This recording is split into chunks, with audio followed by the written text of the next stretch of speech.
Incoming transmission. All right, all you paranormal lovers, it's time to talk about ghosts, UFOs, and everything in between with Wisconsin's very own paranormal shock jocks. Broadcasting live from coast to coast and worldwide, please welcome your friends and mine, the Beyond Normal Radio Show.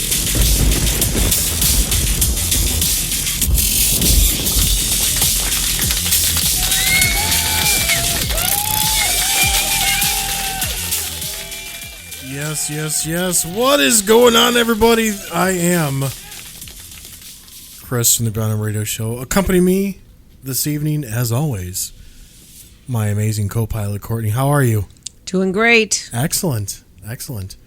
We had an awesome week. Just want to throw it out there real quick. We went up north to the Dells. That. Technically, we traveled north. It's well, not up north. For me, being the only first time ever going to the Dells, I'm just like, I went up north. You could tell I'm from Illinois. Right.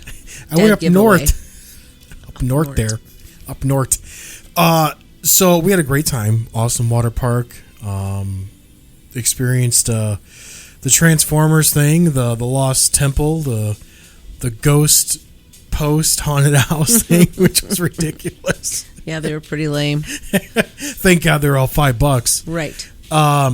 But one of the things that Courtney wanted to do was do a paranormal excursion tour that was up there, and son of a bitch, the one time that we go, they're not doing it. Yeah. You know, I'm not sure if it was because of the heat. Maybe, I don't know. I'm not really sure. Well, we're gonna go back in October. Yes. It's already basically booked. Yeah.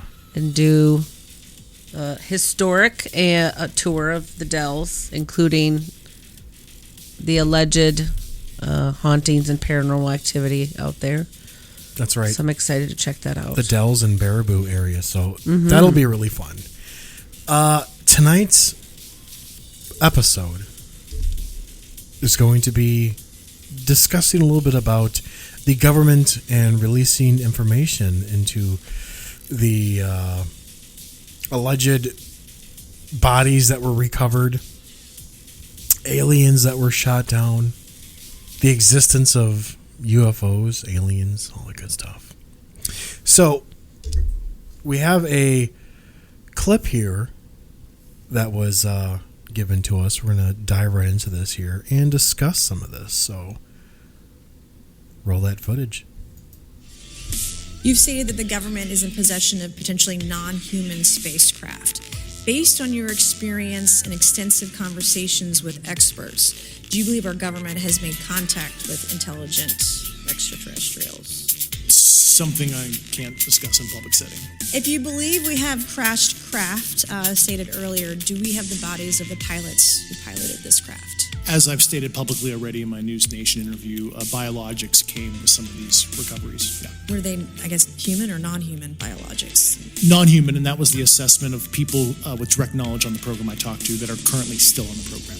And was this documentary evidence, this video, photos, eyewitness? Like, how would that be determined? The specific documentation I would have to talk to you in a skiff about. We just found out that we are actually Washington, D.C.'s #1 paranormal podcast on the Air Force bases out there. So, yay us. They play us in the all of the cover-up bases. Love it. At Area 51. So, that voice is retired Air Force Major David Grush. And him, along with 2 other military veterans, testified in Congress on UFOs. This was back in July, and including an Air Force intelligence officer as well, who claimed the U.S. government had operated a secret multi-decade reverse engineering program of recovered vessels. He also said that the U.S. has recovered non-human biologics, as we just heard in the audio clip, from alleged crash sites. Now, my question is are we talking like recently, or are we talking about the 1940s Area 51 bodies? Well, was this a one-time thing? What I was reading said that they were aware of these since, I think it was 47, I want to say. Uh-huh. Aware of this since the Grush said the U.S. likely has been aware of non-human activity, quote, since the 1930s. That's a very long time. Mm-hmm. Pentagon is, of course, denying his claim of a cover-up. So, big shocker there. Oh, yes. Nothing to see here, folks. Keep on moving. Right. So, retired Major David Grush, he also went on from being part of the Pentagon's UAP task force to become, from that and becoming an actual whistleblower.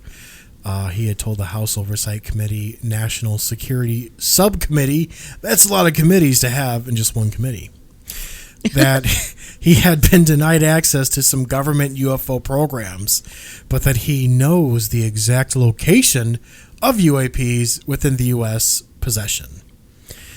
So it's kind of funny. They're like, well, we don't want to show you some of the stuff that we got going on, but we have some stuff that's going on, I thought it was notable, too, that this guy, he's a major.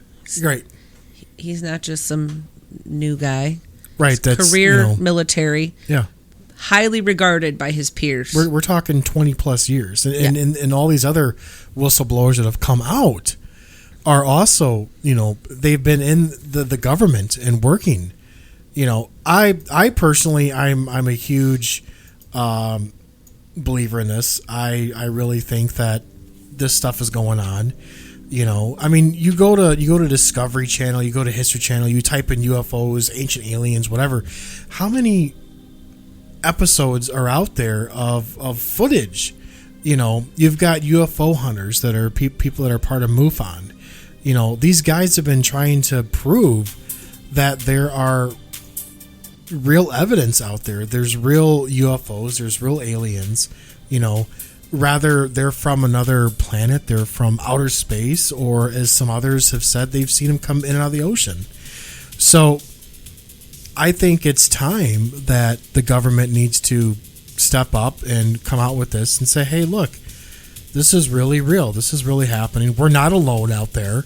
We don't know their names or who they are or how they procreate or what they drive. We don't know any of that kind of stuff. Yep. Or maybe we do.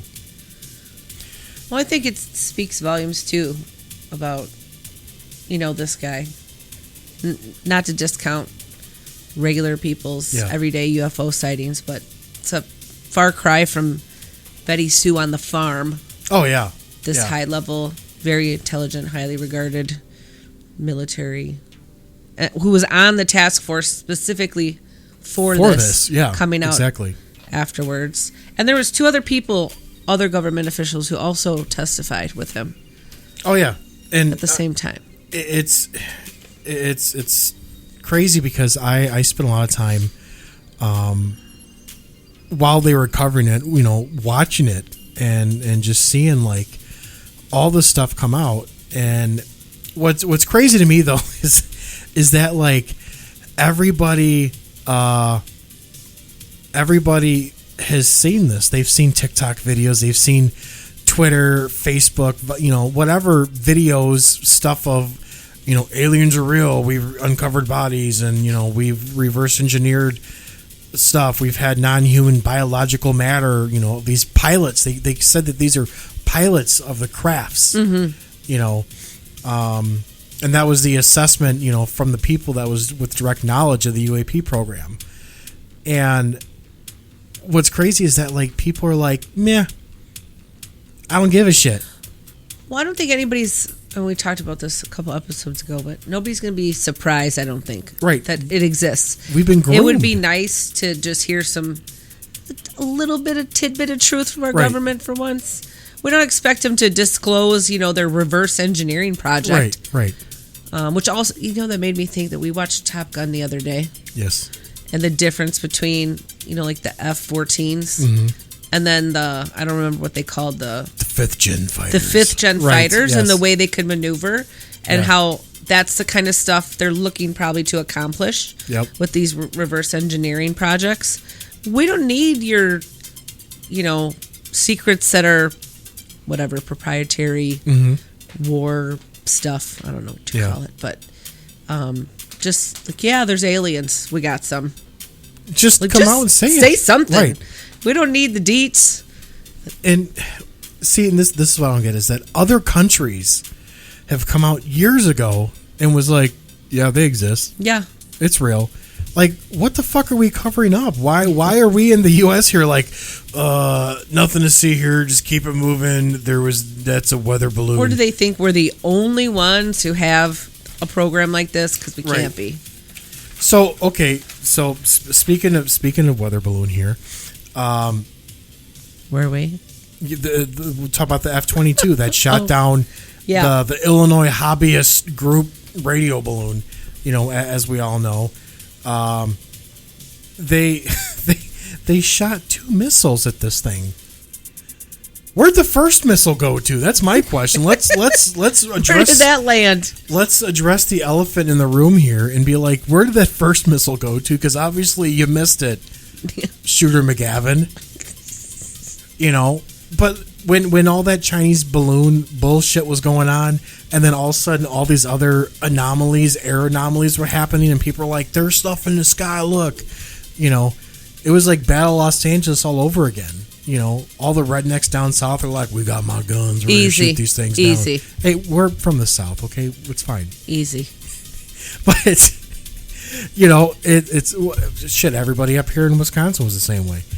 But it's crazy to me, like he was, that Grush was the head of that government task force for 4 years. Really? Yeah, he was asked to take over in 2019. That is crazy. Or sorry, he was asked by the head of the government task force, and then he was asked to step down. Well, he retired. Right. And then he was a whistleblower. Now he feels that his... Retired or forcefully... He's being retaliated against and is in fear for his life. I'm sure he is. Bob Lazar was the same way. Bob Lazar was an engineer, and he worked in Area 51. Bob Lazar, you can hear him on plenty of episodes with the legendary Art Bell from Coast to Coast AM, Minute and Desert. And Bob Lazar was actually also on the Joe Rogan show recently. He was an engineer. Oh, recently? Yes. Really smart guy, very, very smart guy. And he did a lot of the engineering, reverse engineering on like spacecraft. So it's pretty interesting. But what do you think? Do you think this stuff is legit? You think the government's hiding stuff and I do. People are whistleblowing, trying to finally come out and say, hey, this shit's real? Yeah. I was digging in a little bit, doing research for this episode, and excited to talk more about other government cover-ups, Area 51 history legend in some upcoming episodes. I'm excited for that. Yeah. That'll be fun. So you guys out there, tell us what you think. Send us an email at Wisconsin Paranormal Network at gmail.com. Right? Does that sound right? Sounds right to me. Facebook, Beyond Normal Radio. Or that too. Facebook. Facebook as well. Beyond Normal Radio. Let's get those comments rolling. Send us something. Send us a message. Let us know what you think. We would love to hear from you guys. So we've got another good episode coming up on the later half of this month here. And I'm excited to talk about that. So, but with that being said, we're going to get out of here. Because my belly is full of ribs because you cooked some amazing food. And I need to lay down. Jeez. So, until next time, Courtney. Till next time, Chris. We will see you guys on the other side. You've been listening to the Beyond Normal Radio Show. We would like to thank our partners, radio affiliates, the staff at WBNR, and our listeners. Don't forget to like them on Facebook. And remember, it's not just paranormal, it's beyond.